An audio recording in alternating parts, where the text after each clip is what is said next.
Boa tarde. Todo mundo de pé, por favor. Todo mundo de pé. Por favor, todos.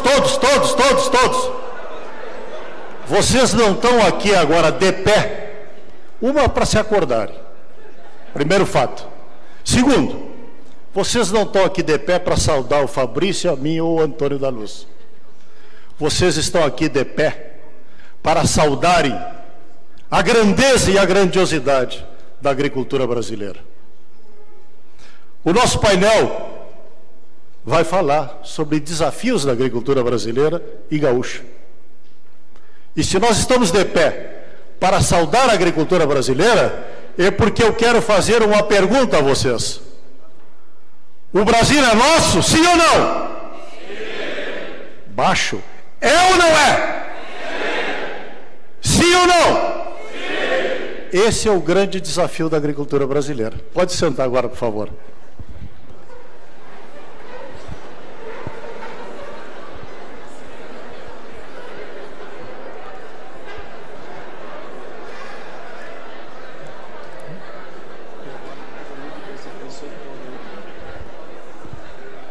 Bem, pessoal, estamos aqui para falar no desafio da agricultura brasileira e agricultura gaúcha.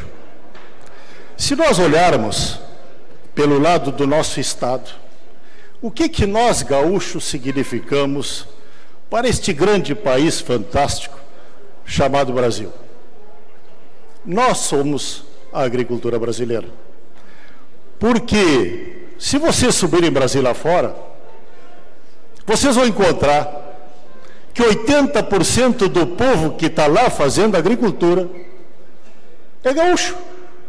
Saiu daqui, desta região, metade norte do Rio Grande, não é da minha. A minha foi para o Uruguai, foi para a Argentina, porque eu sou lá da metade sul, eu sou lá de Bagé. Mas saiu daqui. Nós temos um programa na nossa CNA, que me honra muito ser diretor de mercado internacional da CNA, que é levar os embaixadores sediados de países estrangeiros lá em Brasília para percorrerem as diversas regiões agrícolas do Brasil. Trouxemos recentemente aqui no Rio Grande do Sul 9 embaixadas, agora faz bem pouquinho levamos 11 embaixadores ao oeste da Bahia, fantástico oeste da Bahia, onde cheguei lá e encontrei que 80% do povo lá saiu daqui, inclusive uma das grandes produtoras de semente hoje do oeste da Bahia, Coleima, nome assim, pessoal daqui de Espumoso, daqui, ó, dali atrás da coxilha de Espumoso, que estão produzindo nada mais, nada menos, não sei se é muito ou pouco, mas é 700 mil sacos de semente de soja por ano. Isso é pouco ou é muito? 700 mil sacos de semente de soja. Um grupo, irmãos Gato, com 2 T's aí, que saíram daqui de Espumoso. Porque, na realidade, quando nós chegamos lá no Brasil, lá em cima, minha gente, a gauchada chega lá e quando chega um gaúcho, ele faz agricultura. Se juntam 2, fundam um CTG. Quando se juntam 3, fundam uma cooperativa. E quando se juntam 4, quebram o Banco do Brasil. Essa é a nossa realidade de sermos gaúchos, que muito nos honra. A todos nós que estamos aqui, acredito que a maioria que esteja aqui seja gaúcho. Outro dia eu cheguei no estado de Roraima, também tem gaúcho lá, e o meu projeto Rondon, que eu sou formado em veterinária pelo FSM, eu fiz lá no estado de Roraima em 1970. A maioria aqui não era nem nascido. Em 1970 eu estava fazendo o projeto Rondon em Roraima. E agora, quando desapropriaram a Raposa Serra do Sol, eu cheguei lá, de novo pela nossa CNA, para ver o nosso amigo gaúcho Quartiero, que foi corrido, desapropriado para a Raposa Serra do Sol. Naquela época, coincidência ou não, o ministro era o Tarso Genro. Nós já conhecemos o Tarso Genro aqui no estado. Tiraram o cara de lá. Aí chegou o governador e disse: olha, gaúcho, tu é gaúcho, não sei o que. Eu digo: eu vou te apresentar aqui o meu patrão do CTG. Ah, beleza, o patrão do CTG, meu secretário de Finanças. Aí chamou o cara se apresentou para mim: ah, muito prazer, gaúcho. Eu digo: da onde é que você é lá do Rio Grande, meu? Não, você não, tu. De onde é que tu é lá do Rio Grande, meu amigo? Disse: mas eu não sou do Rio Grande. Mas como? De onde é que tu é? Eu sou do Ceará. Mas do Ceará, patrão do CTG? Ele disse que ser gaúcho é um estado de espírito. Veja bem o que nós significamos na nossa pátria amada. Mas aqui, antes de sairmos para o Brasil, o Rio Grande, o que é o Rio Grande? O Rio Grande é o estado mais diversificado da nação brasileira. Um estado que, se tu tem temperaturas abaixo de zero, logo ali embaixo, lá na minha terra, tu planta banana e abacaxi ali em Torres. E banana e abacaxi é símbolo de clima tropical. Então, esta variabilidade é que existe no estado do Rio Grande do Sul. Por si só, isso é um desafio. E hoje, o Rio Grande do Sul está apresentando, a minha região, uma nova fronteira agrícola brasileira, que é a metade sul. E estamos lá, enquanto vocês vêm aqui, cada vez que eu venho aqui na Expo Direto Cotrijal, todos os anos, e saio daqui meio recalcadão. Por quê? Porque vocês ficam aqui me falando, colhi 70 de saco de soja, não, mas eu já bati 80, e chega algum mais aguerrido e diz, eu estou chegando lá perto de 100, nós lá embaixo ainda estamos entre os 30 e 40. Desafio da fronteira agrícola.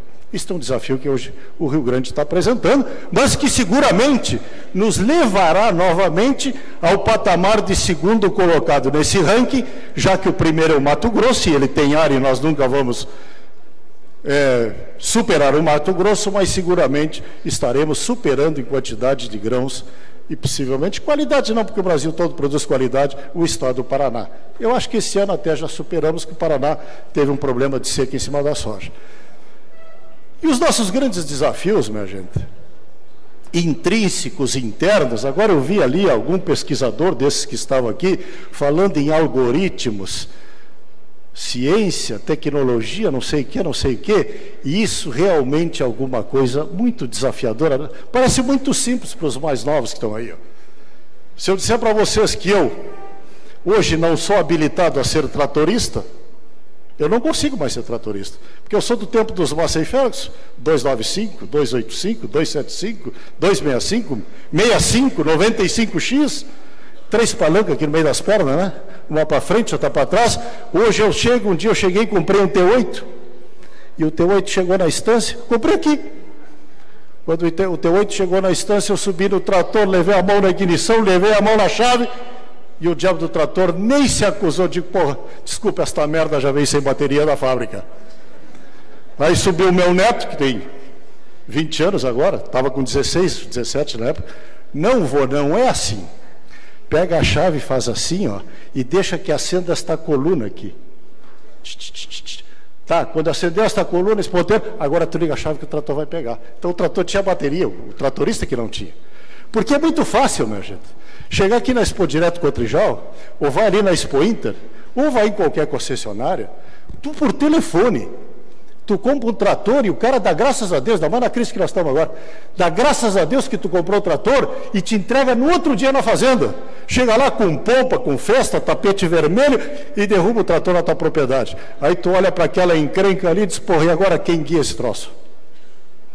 É complicado, né? Para os mais velhos, para vocês não.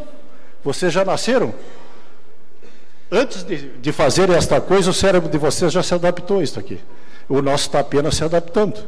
E os tratores de hoje, o que não são, senão muita tecnologia embarcada. As colheitadeiras de hoje, muita tecnologia embarcada, e eu duvido que nós estejamos conseguindo extrair 100% do que eles nos oferecem, por falta de treinamento de mão de obra. E aí a Teodora me convidou, e por muita honra, nós estamos aqui ajudando a patrocinar, com o nosso Senar, a patrocinar este tipo de evento.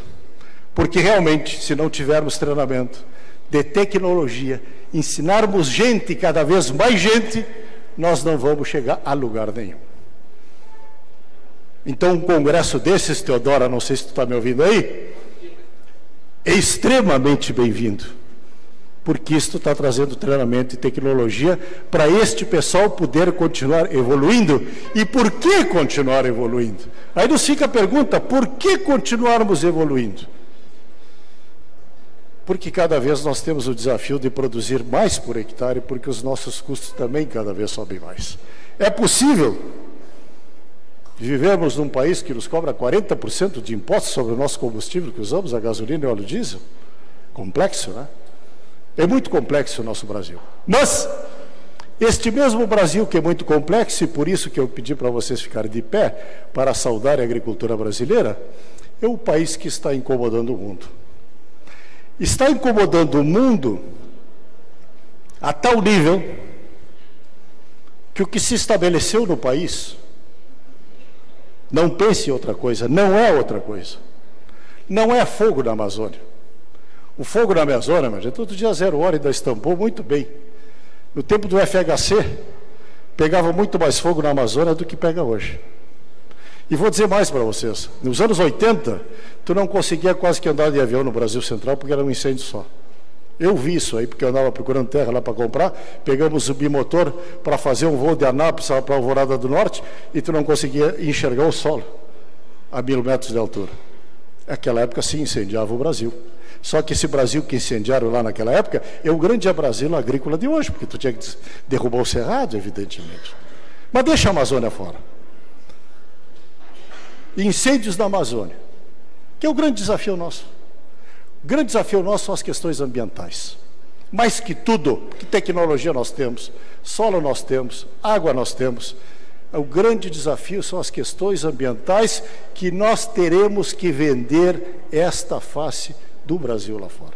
O Brasil está sendo desafiado neste setor, porque este setor que eles encontraram, as esquerdas, a ideologia do mundo, encontrou para tentar derrubar a agricultura brasileira, porque ela está interferindo na agricultura de outros países, notadamente na agricultura europeia, que não suporta a agricultura brasileira, porque ela não compete com a agricultura brasileira. Mas por que ela não compete com a agricultura brasileira? Porque ela é fortemente subsidiada. Ela não sobrevive sem o subsídio, seus impostos do povo europeu. Não tem maneira, Bruxelas é que determina tudo. Ao passo que a nossa agricultura, que praticamente nunca teve subsídio. Quando vamos discutir, tem subsídio, o Antônio da Luz, nosso economista, pode falar muito bem sobre isso aí, e deverá até falar. O que está colocado? Temos um subsídiozinho pequeno ali, na taxa de juro, quando a Selic era mais alta do que hoje. Hoje nós estamos com o juro real. Nós estamos pagando 8%, 8,5%, contra uma Selic de 5%, não, Antônio? 5,5%, estamos com 3% de diferença, positivo. Ou seja, a agricultura brasileira, ela sempre foi largada ao léu.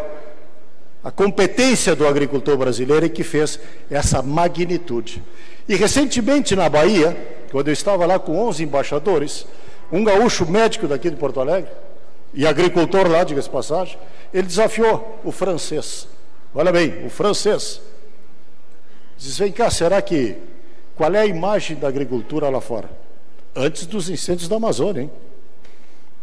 E eu já tinha recebido isso por notícia, porque pelo fato de nós estarmos numa diretoria de mercado internacional da CNA, nós convivemos muito com o mundo lá de fora, muito com embaixados, muito com os estrangeiros, e nós já tínhamos a informação que a agricultura brasileira tinha uma imagem péssima lá fora.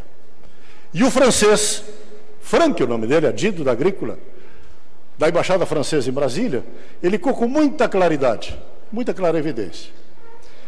O que nós vemos aqui, e realmente, a quem conhece o oeste da Bahia vê que aquilo lá é algo espetacular.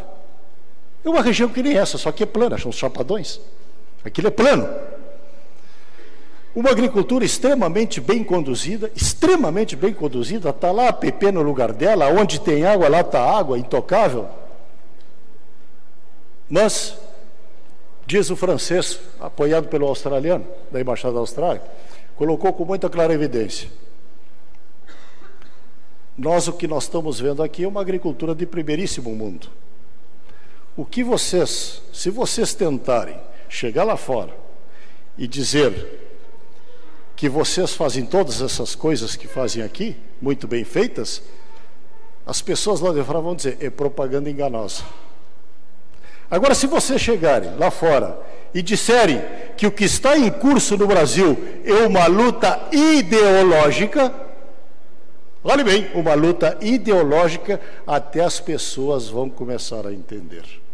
Mas por que uma luta ideológica? Você sabe muito bem, minha gente, que o Brasil passou 22 anos de socialismo. 22 anos de socialismo. Começou lá com o FHC. Terminou com Michel Temer, quando nós apoiamos, inclusive os produtores rurais, apoiamos a Dilma de lá e entrou Michel Temer. Aí acabou o socialismo no Brasil. O que tinha ainda até o fim do governo Michel Temer? Vocês chegavam no MMA em Brasília, que é o Ministério do Meio Ambiente, que foi do Sarney Filho, cujo foi ministro lá no FHC, foi ele que criou a reserva legal. Vocês nem discutem mais aqui reserva legal, mas o bioma Pampa ali embaixo está às turras com o governo central a respeito da existência ou não, da necessidade ou não, de uma região que está antropizada há 300 anos, ter necessidade de ter 20% da propriedade de reserva legal. Olha, minha gente, quem é que aceita reduzir 20% no seu salário? Isso não existe. E se você pegar os estados do Sul, Santa Catarina, Paraná, São Paulo, vai a Minas Gerais, tudo é igual. Para que reserva legal nessa região? Mas isto serviu a estes governos de esquerda, sim, porque eles nos criaram muitos problemas. Quais foram os problemas que eles nos criaram? Começaram lá atrás com reforma agrária, MST, depois vieram com as questões quilombolas, depois vieram com as questões indígenas, que afetou inclusive uma pequena região aqui do Rio Grande do Sul, aqui acima de Passo Fundo, em direção a Erechim. Acho que é, né? E recentemente com as questões ambientais, que é o mundo xiita que está colocado, com esse ambientalismo que está colocado aí, mas que nós temos que entender que é uma realidade. O que tinha dentro do Ministério do Meio Ambiente? Só ONGs, tapado de ONG. Sendo que há 2 ou 3 meses atrás, eu estive lá no Ministério do Meio Ambiente, junto com a nossa equipe do Senar, o nosso superintendente Eduardo Condorelli, a nossa questão, nosso pessoal do meio ambiente, e estava então lá Ana Pellini, todo mundo conhece aqui no Rio Grande do Sul, foi secretária do Meio Ambiente, que era abaixo do Ricardo Salles, e ela nos colocou o seguinte: olha, esse é o ministério que tem mais dinheiro na esplanada dos ministérios. Nós perguntamos, Carlos Scheib, nosso diretor, mas por que tanto dinheiro? Dinheiro que vem para fundo amazônico, fundo disto, fundo daquilo. E semana passada, Ricardo Salles devolveu 70 milhões de euros para a Noruega. Mas por que devolveu 70 milhões de euros para a Noruega? Porque a Noruega mandou 70 milhões de euros, e aí o Ricardo perguntou: eu posso usar este dinheiro para melhorar aquilo que existe? Não, é para ampliar aquilo que existe. Ampliar reservas indígenas, reservas ambientais, neste ritmo. Então o Ricardo Salles disse: então vai de volta o dinheiro. Porque no governo Bolsonaro, dito por ele mesmo, já 2 vezes, eu estava junto, colocou com muita clareza: no meu governo, reserva indígena vai aumentar 0, reserva ambiental vai aumentar 0, e ainda vamos tentar diminuir aquilo que existe. Ora, minha gente, colocando isto, e o que o Sarney Filho fez nos seus últimos 2 anos aí de mandato, que estava de ministro novamente, e foi nosso algoz nos tratos do Código Florestal Brasileiro. Tivemos grande dificuldade em vista de... Um deles era o Sarney Filho. Ele colocou que saía o IBAMA em cima de um produtor rural e tocava uma multa. Mas não era multinha, não era 5 mil, 10 mil, não, multa de milhões. Aí eles faziam o seguinte: olha, se tu pagar 40% do valor da multa para a ONG tal, tu fica a tua multa reduzida a 40%. Agora, onde é que ia o dinheiro da ONG? Será que era para melhorar a vida dos índios? Melhorar a reserva ambiental? Não, sabemos que não. Como eles, aparentemente, neste governo, aqui internamente perderam esta luta, o que aconteceu com o mundo lá fora? Liderado pelo Macron, 2 ou 3 semanas, 4 semanas atrás, uma revolta contra a agricultura brasileira. Então o que nós enxergamos que é o grande desafio? É gente nossa, brasileiros como nós, enquistados em cima de ONGs que perderam a teta, auxiliando interesses econômicos profundos lá fora. Bolsonaro acabou de dizer tudo isso hoje na ONU. Esta é a realidade brasileira que nós estamos enfrentando. Então, quando vem o embaixador e me diz: vocês estão com uma luta ideológica, talvez nós tenhamos que nos preocupar. Agora, eu vou dizer com absoluta certeza para vocês. Eu, presidente da Federação da Agricultura, diretor de Mercado Internacional da OCNA, estou preocupado com a Europa? Nem um pouquinho. Porque a Europa, se sai ou não sai o acordo, se a Áustria e a França vão montar este acordo com o Brasil, para nós da agricultura não vai fazer muita diferença. Vai fazer diferença possivelmente para um país ineficiente chamado Brasil, o outro lado da moeda. Por que o país ineficiente chamado Brasil? Nós estamos com problema de antenas para comunicação, para GPS. Nós não temos estradas. O nosso porto para fazer a dragagem que fizeram ali em Rio Grande, que é o nosso coração, minha gente, levaram 4 anos. Agora estão acabando a dragagem. Aquilo estava nos custando mais ou menos R$1 por saco de soja. Essa brincadeira, porque o navio chegava lá e não saía. Carga tributária elevadíssima. Pode ter algum aí, me desculpe, funcionário público demais, com trabalho de menos, oferta de menos, carga tributária muito elevada, infraestrutura deficiente, ineficiência do país e investir naquilo que tem que ser feito para manter o inchaço do Estado brasileiro. O mercado comum europeu, este tratado vai obrigar, sim, não só o Brasil, é Brasil, Uruguai, Argentina e Paraguai, que é o que está melhorzinho dos 4, a se modernizar. Se nós não nos modernizarmos, realmente quem vai pagar a conta, esta conta, não se preocupe que não é a agricultura brasileira. Quem vai pagar essa conta é a indústria brasileira, porque não vai conseguir competir com a indústria alemã, com a BM, com a Mercedes, etc., etc. Não vai conseguir competir com a própria indústria francesa, porque a nossa agricultura já vem competindo, sim. Agora, o que eu quero dizer a vocês? Se o Xi Jinping, você sabe que é o Xi Jinping, né? Se o Xi Jinping, premier chinês, me fizer uma crítica à Amazônia, aí sim eu tremo as pernas. Mas por que tu treme as pernas? Porque hoje, minha gente, eles e nós somos interdependentes. A China depende do Brasil e o Brasil depende da China. Esse agronegócio fantástico, e vocês fiquem olhando. Olha o que aconteceu, nós tivemos mais sorte que juízo. O Antônio testemunha disso este ano. Eu já tive 2 vezes na China, na missão do Blairo Maggi, o ano passado, em novembro, e este ano, em maio, na missão da ministra Tereza Cristina.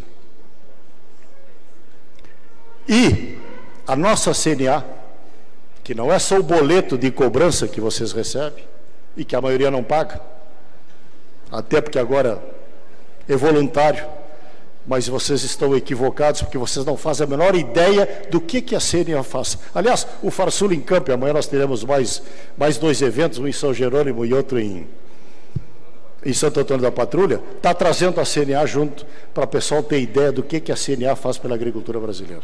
A CNA hoje é a máquina motora que nós temos do desenvolvimento do mercado para o agronegócio brasileiro. Você sabe o que a CNA faz e que pouca gente sabe? Quando o Bolsonaro assumiu a presidência da República, o que ele fez? Alinhamento automático com os Estados Unidos, de acordo? Incomodou a China. Passa o seguinte, alinhamento automático com Israel. Sabe quem é que se incomodou? Nada mais, nada menos que o bloco árabe, que é o 3º maior bloco importador do Brasil. O que a CNA fez? Chamou o embaixador chinês, com a Tereza Cristina, nossa grande ministra, ela é desse tamanhozinho, né? Ela me dá por aqui, uma grande ministra da Agricultura. Chama o embaixador chinês, vamos jantar com ele aqui, veio ele, toda a trupe dele. Embaixador, papai, assim, nós queremos desenvolver, seguir desenvolvendo nosso mercado. Tudo bem, resultado disso, nós fomos para a China. Quando voltamos da China, o embaixador chinês nos convidou a jantar na residência dele, lá na beira do Lago Paranoá, em Brasília. E depois de 3 horas de conversa, ele disse nada mais, nada menos o seguinte: hoje a China depende fortemente do Brasil para os próximos anos, porque é o único país do mundo que tem espaço, tem terra, tem água e, fundamentalmente, tem agricultor capacitado. E nós, China, nos próximos 20 ou 30 anos, iremos colocar mais 400 milhões de pessoas, 400 milhões são 2 Brasis, minha gente, na classe média chinesa. E a nossa grande preocupação e segurança chama-se alimento. E a única região do mundo que pode nos dar essa quantidade de alimentos que precisamos por próximos 20 anos, chama-se Brasil. Trabalho da CNA. E aí o que a CNA fez com a comunidade árabe? Juntaram 37 embaixadores árabes em Brasília e convidaram para uma janta o presidente João Martins e a ministra Tereza Cristina. E convidaram para uma janta dentro da CNA. Quando soube desta janta, o presidente Bolsonaro, eu vou lá. E foi. Mais importante do que o Bolsonaro ter dito que o Brasil é um país que está aberto para todos, foi a presença dele com a comunidade de 37 embaixadores árabes. Semana passada ainda recebi o da Tunísia aqui na nossa Federação da Agricultura Farsul. Ou seja, é um trabalho desafiante que nós estamos desenvolvendo agora, porque qual é a visão da CNA? O Brasil tem que seguir abrindo mercados. Por que a Tereza Cristina acabou de chegar do mundo árabe? Ontem chegou. Ontem, tipo 3 horas da tarde, ela desembarcou em São Paulo, em Guarulhos. Por quê? Porque o agronegócio brasileiro é um desafio que nem nós entendemos, porque muitos de nós, uns vão quebrando, outros vão para frente, outros vão ganhando, outros vão perdendo, outros estão mais ou menos, mas todos os anos o agronegócio cresce 1, 2%. Quando não chega um crescimento de 4%. Minha gente, um crescimento dessa magnitude, num país que tem terra, que tem água, que tem solo e que tem gente, e que tem neste momento 12 milhões de pessoas desempregadas, graças aos 22 anos de socialismo, que deu no que deu, e se continuasse mais 5 ou 6 anos ia chegar na posição da Venezuela, seguramente, por sorte que todos nós chegamos lá no dia 28 de outubro, ano passado, não me lembro que data foi, chegamos lá e botamos um votinho na urna e acabamos com essa história. Esta é uma realidade nossa, que colocou o Bolsonaro lá em cima, mudou esse tipo de visão de procedimento, mas o rescaldo disso aí chama-se crescimento econômico extremamente baixo, difícil de recuperar, porque, diz o Antônio da Luz, que nós hoje estamos com o padrão de vida de 2012, né, Antônio? De 7 anos atrás, minha gente. Nós voltamos 7 anos para trás, nós tínhamos decrescimento de 4, 5, 6% ao ano. Hoje estamos com 0,87, temos que bater palmas, porque 0,87 mais 5, que nós viemos caindo 4, é o positivo de 4,8. Ninguém olha por este lado. Nós começamos a crescer de novo. Agora, se nós não puxarmos esses 12 ou 14 milhões de pessoas de volta para a nossa mesa, nós só temos uma solução, que é o grande desafio nosso, é produzirmos cada vez mais com qualidade. Fundamentalmente com qualidade, para podermos chegar em todos esses mercados. E qual é o grande desafio da ministra e da nossa CNA? É justamente sair a desbravar mercados. Agora, em novembro, estamos voltando para a China de novo, justamente para agora abrir escritórios lá, para poder vender, inclusive, produtos não tradicionais. Porque os produtos tradicionais, a soja, o milho, as 3 carnes, suíno, frango, bovino, milho, esse mercado já existe e ele está crescendo. Agora, nós queremos mais. Nós temos que vender nosso pecan. Não é isso, Carlos Scheib? Nós temos que vender mel, nós temos que vender lácteos. E ontem a China chegou na Aliança Láctea, lá em Florianópolis, há 3 dias atrás, uma trade chinesa chegou e colocou o seguinte: agora nós precisamos do Brasil leite condensado, só que o que nós queremos você não produz, que é latas de 10 quilos, e manteiga, e leite em pó em 3ª categoria, ou seja, mais desafio em cima dos nossos produtores. E esses são os nossos desafios: produzir quantidade, qualidade e abrirmos estes mercados que são altamente promissores. Não existe nada diferente desta seara. Temos que seguir esse rumo? Sim. Os mercados estão lá fora. Agora, recentemente, na indústria frigorífica, porque... E eu dizia que nós tivemos mais sorte que juízo com a nossa soja. E por que nós tivemos mais sorte que juízo esse ano? Porque quando chegou lá, no auge da peste suína africana, lá na China, eu assisti em Xangai uma palestra do Rabobank. O que o Rabobank nos disse lá? Este ano, por conta da peste suína africana, na Ásia, principalmente na China, a China vai importar menos 11 milhões, ou 11 milhões de toneladas a menos de soja. E importou menos. Ainda hoje vocês viram, eu creio que na coluna da 0 Hora da Gisele Lublin hoje, ontem, né? Ela está comentando realmente aquilo que o Rabobank nos disse lá em maio. Lá em maio, 11%, 11 milhões menos de toneladas de soja. Por que o preço não veio para 50 pila, para 55 pila ou 60 pila? Por isso que nós tivemos mais sorte que juízo, porque no mesmo tempo, a China brigando com os Estados Unidos, o que é ruim para o mundo, o Antônio sabe melhor do que eu sobre esse tema, é ruim para o mundo, mas ocasionalmente, por esse assunto soja, nós tivemos sorte. Porque quando a soja sinalizou que ia cair ao redor de R$60, a China entrou no mercado a comprar, a safra americana começou a ter problemas climáticos graves, a produção deles deve diminuir, e a taxação em cima da soja americana, que ficou com 20 milhões de toneladas estocadas lá nos Estados Unidos, e os chineses vieram aqui e compraram a nossa soja. Aí vocês viram que, ainda que a Bolsa de Chicago não reagia, o prêmio Porto levantou o nosso preço aos patamares até os dias de hoje. Mais sorte que juízo. Agora, no futuro isto vai acontecer? Não sei. Realmente eu não sei. Mas o que o Rabobank também nos disse? Que para o ano que vem, olhem bem, para o ano que vem, a China voltará a importar não só os 11 milhões de toneladas que não importou esse ano, e ainda importará mais 5 milhões de toneladas. Mas por que mais 5 milhões de toneladas? Porque pelo fato deles terem que reorganizar a cadeia de suíno deles, e que vai levar até 5 anos, porque o que era o porco na China? Porco na China não é esse aparato industrial que nós temos aqui, essa criação empresarial. O suíno na China era a subsistência de fundo de quintal. O cara tinha 3 porquinhos, 4 porquinhos, 5 porquinhos, 6 porquinhos. Sim, até mais. E quando bateu a peste suína, eles, para não perderem isso, também anteciparam os abates e estocaram muita carne suína. Ainda estão com estoque elevado hoje na China de carne suína, só que terminou o suíno. Então, o que a China, sabendo disso, o que ela saiu?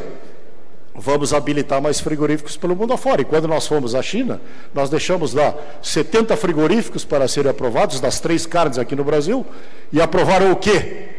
Aprovaram 19. Aprovaram 19, entre as 3 carnes. Me veio a notícia agora, vinha vindo para aqui, que vão aprovar mais 9, que tinham ficado para trás, e provavelmente para o ano que vem aprovarão um pouco mais. E por que isso aí? Porque esse estoque de carne suína até o fim do ano termina, e o ano novo chinês é lá pelos meados de janeiro. E aí o povo chinês come mais carne. E quando chegar a consumir mais carne, se não tiver carne, preocupa o governo chinês. E muito. Olha um povo que está ganhando dinheiro, daqui a pouco não tem comida. O que acontece? Então estão tratando de aprovar mais frigoríficos. Para vocês terem ideia, na área bovina, que pouco interessa a esta região, o boi do Uruguai hoje, aqui no Uruguai, do outro lado ali da fronteira, está $4 o quilo. São 17 pila, 16, 17 reais, quando o nosso aqui está 11,50, 11,70. Por que essa diferença?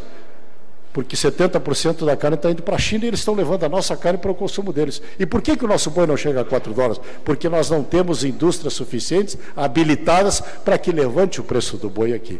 E se o boi chega a $4 aqui, que eu acho difícil, isso significa o quê? Mais confinamento. Significa que também o porco, que já subiu mais de $1.000 a tonelada, 1.200, 1.300 dólares a tonelada, e não tem, porque o Brasil produz 250 mil toneladas de suíno, nada mais do que isso, e a China precisa de mais de 2 milhões de toneladas, não tem de onde tirar no mundo. Eles apostam lá dentro da China, o ano que vem, desenvolvendo a avicultura e, pasmem, a piscicultura autoconsumidor de ração. A piscicultura, minha gente. Então, o ano que vem, segundo o Rabobank, eles não só importam essas 11 milhões de toneladas e ainda mais 5 milhões de toneladas de soja para o mercado deles, porque eles vão promover. Mas assim como eles estão promovendo a suinocultura e a avicultura, a nossa também aqui cresceu, né? A avicultura aqui cresceu, a suinocultura está crescendo, e se o boi veio a $4, que eu não acredito, os confinamentos também vão crescer. O que significa isso? Mais soja, mais milho. O que significa mais soja, mais milho? Mais preço. Então, este é o nosso futuro para os próximos anos. Próximo ano, próximos 2 ou 3 anos. É verdade que tem uma incógnita. A China vai fazer as pazes com os Estados Unidos. Vai, porque nenhum nem outro aguenta. Os Estados Unidos devem $1 trilhão para a China e a China depende do mercado americano para vender tudo que ela puder vender, para poder, inclusive, nos comprar. Senão o mundo entra em recessão e aí nós temos um perigo iminente. E não vamos esquecer, a safra americana está quebrando, mas eles ainda têm 20 milhões de toneladas de soja em estoque. Essas são as perguntas que nós não temos respostas. Mas, de qualquer maneira, este panorama internacional, realmente, ele é altamente desafiador, é o nosso caminho, porque, salvo que vocês queiram estudar menos, promover menos tecnologia e produzirem menos por hectare, o que eu duvido, então o que é que nos resta? Enfrentar os desafios, arredar as ideologias de lado, esquecer um pouco a Amazônia, porque ela não chegou no estágio dela ainda será necessária para a humanidade, hoje ela não é, hoje ela é melhor que fique assim como está. Vamos proteger a Amazônia, porque o Brasil ainda não precisa da Amazônia para fazer agricultura, porque nós ainda temos muito que crescer. Mas o nosso grande desafio, realmente, é dizer ao mundo como nós fazemos a nossa agricultura aqui, qual é o nível de tecnologia que nós trabalhamos, como nós sequestramos carbono, como nós não contribuímos para o aquecimento global, etc, etc, etc. Este é o grande desafio da agricultura brasileira e, por conseguinte, gaúcha. Muito obrigado.